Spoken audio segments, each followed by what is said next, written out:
Urge, l'armée serbe en état d'alerte suite aux actions des services spéciaux du Kosovo Urgent. Une explosion vise des députés régionaux dans le Donbass. Opposition syrienne. Nous soutenons l'accord sur Idlib. L'entente conclue à Sotchi entre Vladimir Poutine et Recep Tayyip Erdogan sur le gouvernorat d'Idlib a été salué par le président de la Coalition nationale des forces de l'opposition et de la révolution, qui estime que l'accord, qui a prévenu une nouvelle vague de migration et de déplacés, contribuera au règlement politique en Syrie.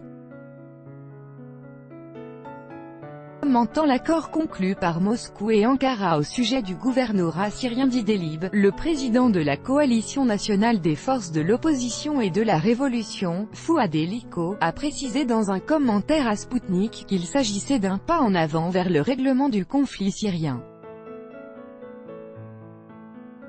Nous soutenons l'accord sur Idlib. S'il n'avait pas été conclu, la région aurait connu des affrontements acharnés, ce qui aurait débouché sur une énorme vague migratoire.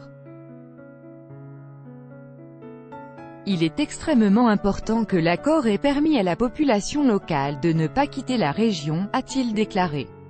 Avant d'ajouter que cet accord ouvrira les autoroutes liant les villes syriennes d'Alep et de Latakia ainsi qu'Alep et Hama, ce qui revêt un rôle majeur pour le développement de l'économie et du commerce dans la région. Si la trêve à Idlib se poursuit, la commission constitutionnelle syrienne entamera son travail à Genève, ce qui accélérera le processus du règlement politique, a conclu M. Eliko.